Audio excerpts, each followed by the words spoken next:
Salutations à tous les Africains. Bon dimanche à vous, partout où vous vous trouvez. Merci des réactions que vous avez faites pour la vidéo que j'ai postée hier. Il y a quelqu'un qui m'a téléphoné de très loin, du Japon. Je ne connais pas comment est-ce qu'il a pu capter ça. Il m'a donné une remarque disant que j'ai abordé plusieurs points, plusieurs thèmes à la fois. Et il a quand même apprécié la vidéo. Hier, euh, j'ai abordé un petit thème sur la ruée vers la terre d'Afrique par les Arabes, plus précisément les Libanais, qui se déversent surtout en Côte d'Ivoire, mais dont une portion y est depuis peut-être plus d'une 80aine d'années. J'ai un petit conseil à prodiguer aux frères et sœurs ivoiriens. Je m'appelle Jemadar Vibikil Kilele. Je suis de la RDC, c'est qu'on appelle la République démocratique du Congo, l'ex-Zaïre à l'époque de Mobutu. Beaucoup d'Ivoiriens sont fâchés. Une petite portion est contre ceux-là qui émettent des vidéos contestant l'avenue massive des Libanais chez eux. Eh bien, ceux-là qui acceptent cette ruée vers la Côte d'Ivoire et d'autres parties d'Afrique, je ne veux pas m'en occuper pour le moment, mais je suis pour ceux-là qui ripostent. Les conseils que je vais donner à mes frères et sœurs aux Ivoiriens est le suivant. Il y a une trentaine d'années, chez nous en République démocratique du Congo,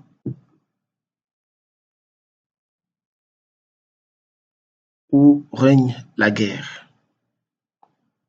La guerre fait rage et des millions de Congolais ont perdu leur vie.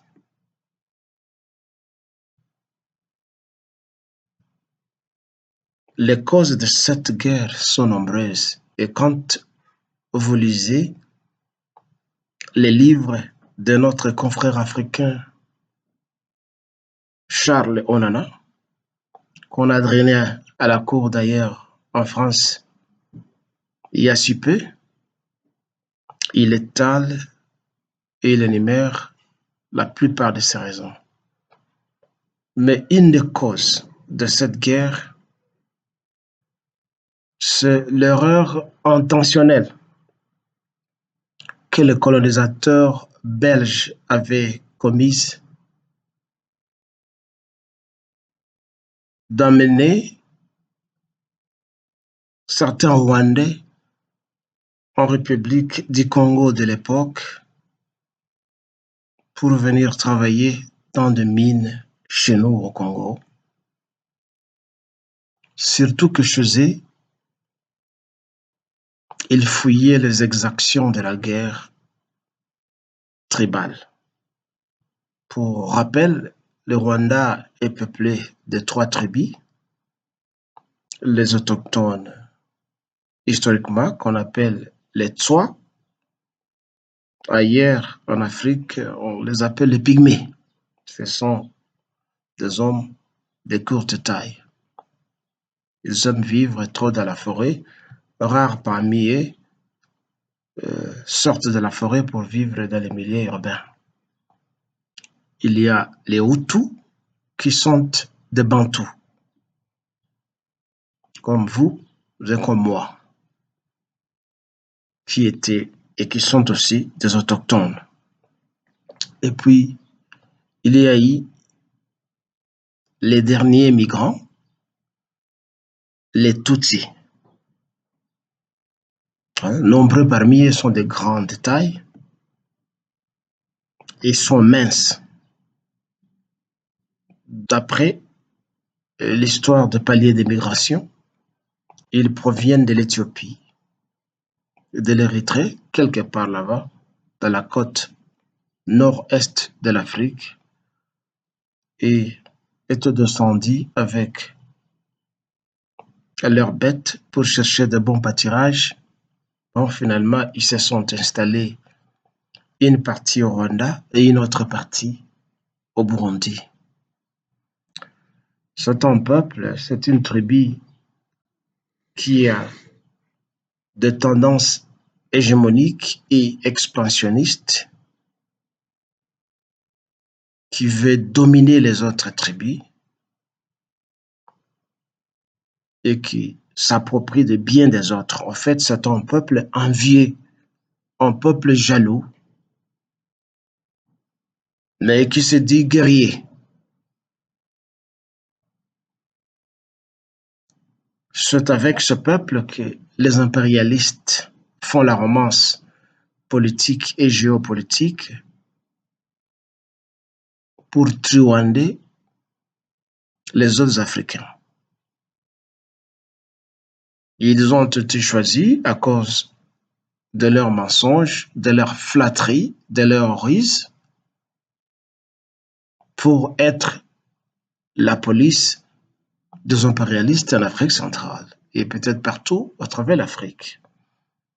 Et avec la montée au pouvoir de leur président maigrichon moustique et menthe religieuse, M. Paul Kagame, l'expansionnisme rwandais s'est attendu dans beaucoup d'États en Afrique, entre autres mon pays, la République démocratique du Congo, la République centrafricaine. Ils ont un contingent militaire au Mozambique, où ils ont fait tout feu, tout flamme, mais ces derniers temps, ils sont en conflit avec les populations locales de Mozambique qui se sont soulevées contre les exactions militaires de Paul Kagame et de ses soldats au Mozambique. Leur vol, leur viol, le peuple mozambicain en a marre.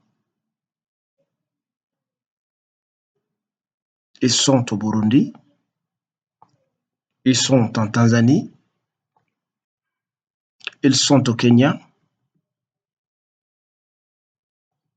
et paraîtrait-il, c'est quelque part aussi en Afrique de l'Ouest, entre autres, au Bénin. Point d'interrogation. C'est un peuple nomade, un peuple d'éleveurs, un peuple nomade. Alors je disais donc, les colons avaient commis une erreur d'amener ces gens au Congo sans aucune forme formelle d'immigration. Et petit à petit, génération après génération, ils ont été intégrés dans la société congolaise. Et avec le temps, ils ont cherché à dominer la population congolaise à travers l'invasion sponsorisée par les Occidentaux, entre autres l'Amérique en personne, où ils se sont emparés du pouvoir, massacrant les Congolais, pillant les Congos jusqu'au jour d'aujourd'hui. Et ils ont produit un Congolais cloné qu'on a appelé, entre guillemets, Joseph Kabila, qui n'est pas un Congolais. C'est un Rwandais d'origine, de père et de mère, mais avec la complicité de l'Occident et la corruption de certains Congolais, ils se sont imposés chez nous. Mais à part l'erreur du colonisateur, il y a ce qu'on appelle la légendaire hospitalité du nègre, du Muntu en particulier, qui accueille n'importe qui chez soi, oubliant qu'il accueille un serpent qui va le mordre un jour et qui va pondre des œufs dont le petit se transformera en une armée mortelle. Aujourd'hui, le Congo est en proie à beaucoup de problèmes à cause de son hospitalité légendaire, à cause de l'incompétence et de la corruption des autorités qui n'ont pas pu recenser ces gens qui venaient chez nous et les considérer comme étant des immigrants avec leurs droits limités. Au Congo, il n'y a pas de carte d'identité. Pour avoir d'ailleurs un titre de voyage, un passeport, tout ça, il faut beaucoup de manœuvres. Bref, les conseils que je donne à nos frères et sœurs ivoiriens, c'est de s'en prendre aux autorités qui sont corrompues. Et en second lieu, de débouter dehors tous ces réfugiés libanais qui fouillent leur pays pour venir chez nous en Afrique. Ils doivent sentir qu'ils ne sont pas les bienvenus chez nous, sur nos terres ancestrales. Pourquoi ils fuient et viennent chez nous? Ils quittent leur pays à des milliers de kilomètres alors qu'ils sont entourés par des pays arabes avec lesquels ils pratiquent la même religion, l'islam. L'Iran est là, l'Irak est là, le Koweït est là, la Jordanie est là. Et quand vous allez en haut, vous allez rencontrer, je sais pas, l'Afghanistan, le Pakistan. Pourquoi ils ne veulent pas aller là-bas? Et ils viennent chez nous, les Africains, nous qu'ils déconsidèrent n'étant pas des êtres humains au même titre qu'eux. Et nous continuons à les accueillir. Et comme je l'ai dit hier, nous souffrons de l'amnésie, nous oublions tout ce qu'ils ont fait. Et par contre, nous sommes contents de nous appeler de frères musulmans. Fraterniser avec l'ennemi est une sorte de capitulation. Et c'est aussi une sorte, une forme d'esclavage. Ça nous renvoie psychologiquement dans ce qu'on appelle le syndrome de Stockholm, le fait d'aimer quelqu'un qui ne vous aime pas. Alors, les Ivoiriens, tout comme les Africains en général, partout où cette communauté se trouve, et il n'y a pas qu'elle, il y a les Indiens. Partout donc où nous sommes, nous souffrons tous de ce syndrome de Stockholm. Jetez un coup d'œil dans les dictionnaires psychologiques ou dans les dictionnaires, vous verrez ce qu'est le syndrome de Stockholm. Comment est-ce que les scientifiques l'expliquent? Alors, mes frères ivoiriens, réveillez-vous et prenez le pouvoir à main.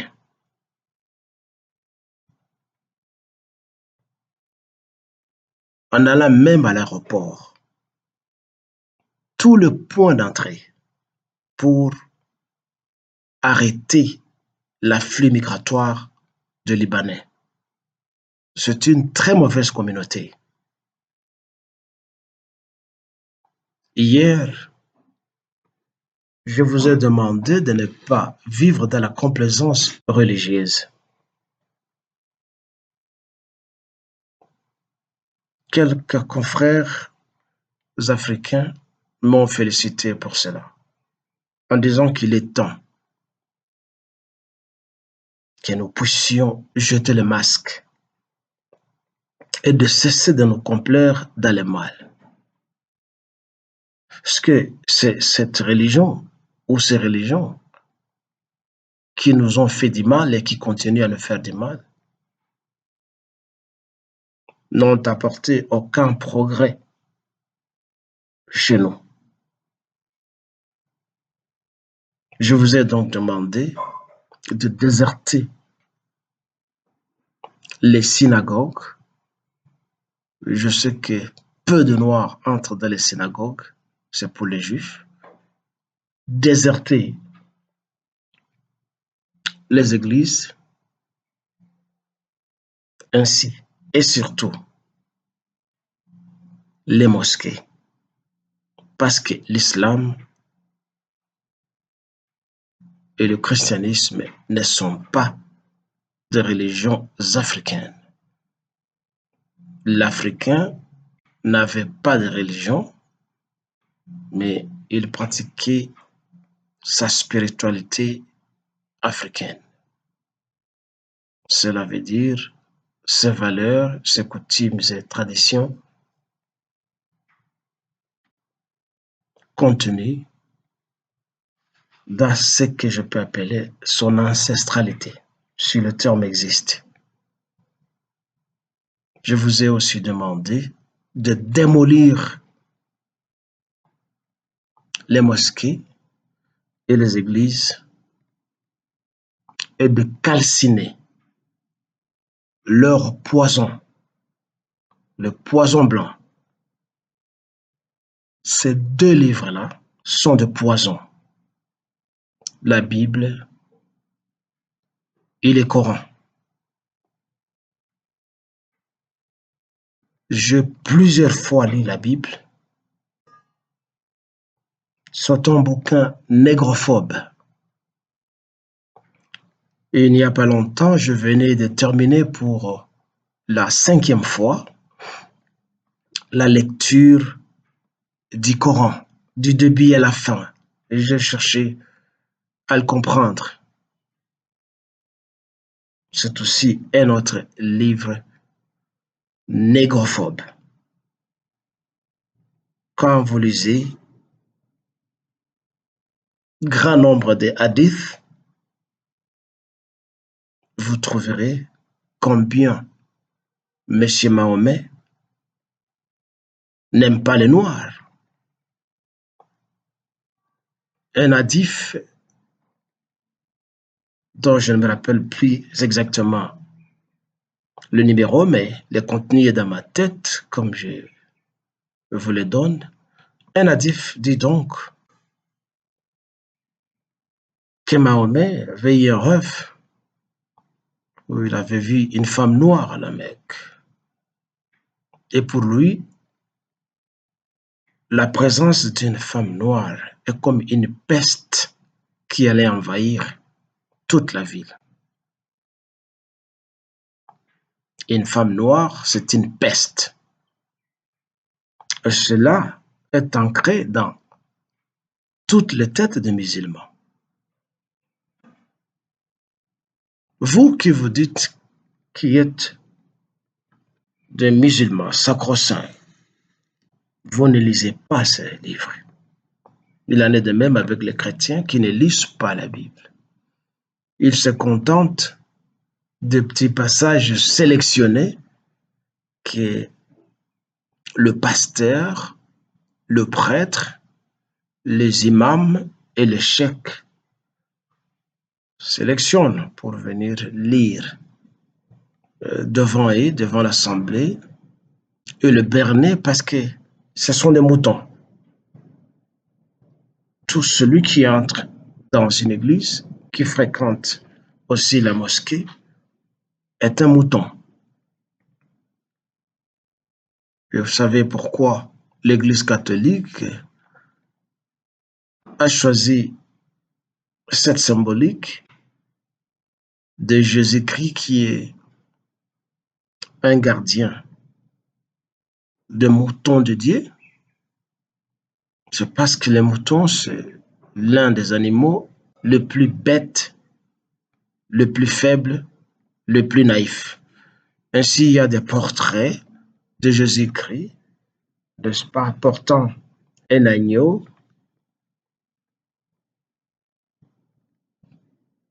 C'est un symbole de moquerie sur nous, les Noirs. Nous sommes des naïfs. Les moutons, c'est un animal idiot, un animal qui ne raisonne pas, inoffensif et qui ne peut pas se défendre. Alors, je vous ai demandé tous de quitter les églises et les mosquées. Il y a beaucoup de choses à dire sur l'islam pour vous prouver la raison pour laquelle vous devez quitter l'islam et recouvrer les valeurs africaines. Ne me demandez pas quelles sont ces valeurs parce que les valeurs africaines sont dans toutes nos sociétés. Ne pouvez-vous pas vivre sans aller à l'église ou à la mosquée? Qu'est-ce que vous gagnez quand vous revenez de là?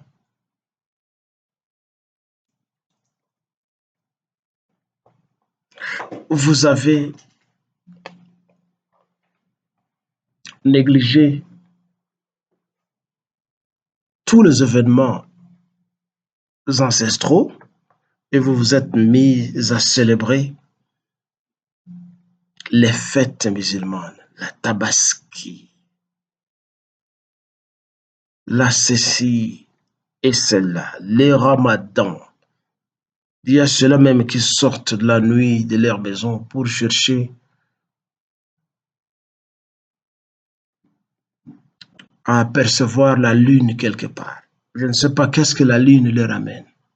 C'est l'électricité de la nuit ou quoi?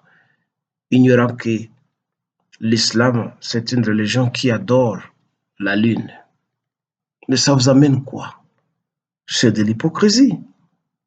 Vous mobilisez toute votre famille. Vous mobilisez tout un quartier, tout un pays pour la tabaski, pour le ramadan.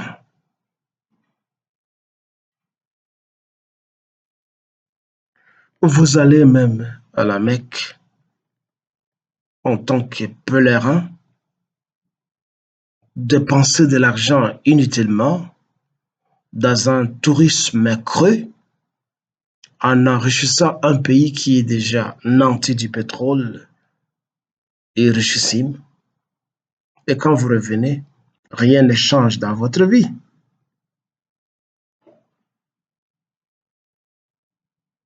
Vos femmes qui reviennent se font appeler les hajjat. Et vous, vous prenez d'autres noms. Vous gagnez quoi dans tout ça? Vous, les Africains. C'est une honte d'embrasser une religion qui n'est pas sienne. Cela prouve combien vous n'êtes pas décolonisés.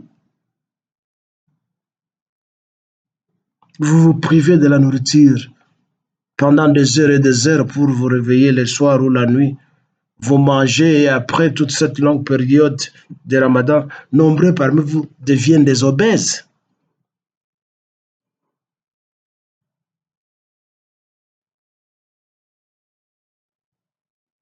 Ça, c'est une autoflagellation. Quittez l'islam. L'islam, c'est une religion méchante pour les méchants de méchants. Ce n'est pas une religion africaine.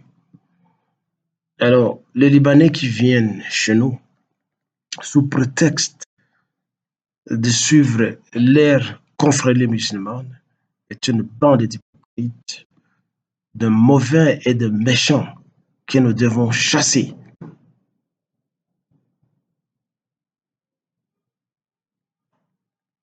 Cessez donc de dire Alhamdulillah, Allah Akbar. Chaque fois qu'un chrétien s'exclame et dit Jésus, Jesus, Jésus, mon Dieu, mon roi, il faut que cela cesse.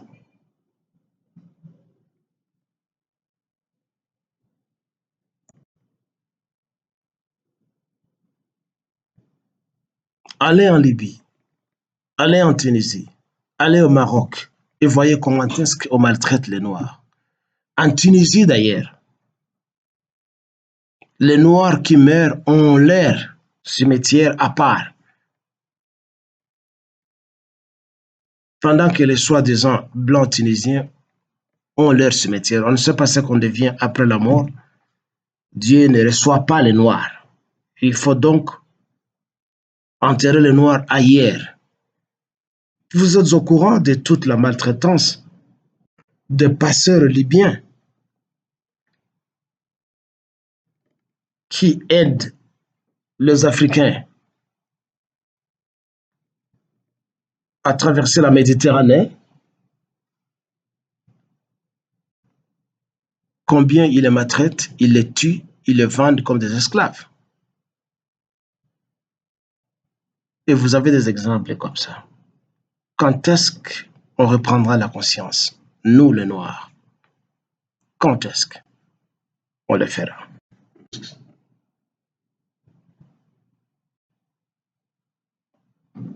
Continuez toujours à recevoir les Libanais et les autres Arabes et vous verrez les résultats.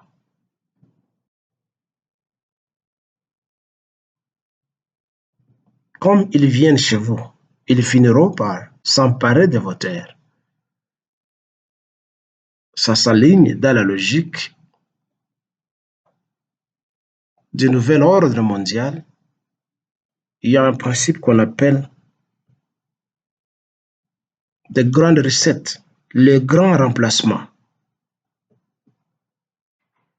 où l'on doit massacrer toute une population pour le remplacer par cette race qui se croit supérieure par rapport à d'autres. Mobilisons-nous, les Africains, mobilisons-nous dans les médias, dans les stations de radio et de télévision pour décourager les Africains noirs, surtout les femmes qui vont chercher du boulot au Moyen-Orient, entre autres les Éthiopiens, le Ghanéen, les Philippins ou les Philippines qui proviennent même les Kenyans et les Ougandais même. Combattons ces agents-là de la Libye ou de Jordanie qui se mettent à recruter nos enfants pour aller les maltraiter chez eux. Nombreuses sont des prisonnières. On leur confisque leur passeport, on ne leur paye pas leur salaire, les autres sont battus, nombreuses sont violées à tour de rôle parce qu'il y a une ignorance et il n'y a pas d'information. Cherchons donc à, cherchons donc à éduquer nombreuses parmi elles pour qu'elles soient au courant qu'il y a un danger qui les guette si elles doivent aller chercher le bonheur au Moyen-Orient. Décourageons-les par des émissions répétitives dans les médias sociaux, comme il y a trop de censure dans les médias de l'État. Faisons aussi un effort de chercher à changer les noms de nos pays qui sont restés et qui ont gardé les noms donnés par les Blancs. Hein? Par exemple, la Côte d'Ivoire. Comment est-ce que vous, les Baoulés, les Bamileke, les autres, vous pouvez vous appeler des Ivoiriens? Mais cherchez un nom africain qui marche avec votre pays. C'est quoi? La Côte d'Ivoire. Et vous vous appellerez aussi, à part la Côte d'Ivoire, vous vous appellerez aussi la tête d'Ivoire ou les pieds d'Ivoire. Des pays tels que Cameroun. Cameroun, qui signifie crevette. Comment les Camerounais sont, comment ils sont des crevettes? Un nom donné par un Portugais, un explorateur portugais, mais il faut changer ce nom de Cameroun pour chercher un autre nom africain. Pas Cameroun, vous êtes des crevettes comment? En Côte d'Ivoire, vous avez boulevard Giscard d'Estaing. Est-ce qu'il y a boulevard Laurent Gbagbo en France et le boulevard Houphouët-Boigny en France, hein? Au Congo, Brazzaville, il y a la capitale Brazzaville. Cet explorateur là-bas, est-ce que c'est par manque des noms de chefs, de rois africains locaux qu'on doit continuer à garder son nom de Brazzaville? Mais il y a eu le roi Makoko, le roi ceci et cela. Au Congo-Brazzaville, pourquoi ne pas donner le nom, remplacer Brazzaville par un nom tel que le nom du roi Makoko? Hein? Il faut changer ça.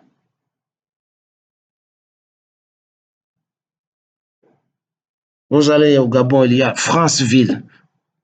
Est-ce qu'il y a le nom de Gabonville en France?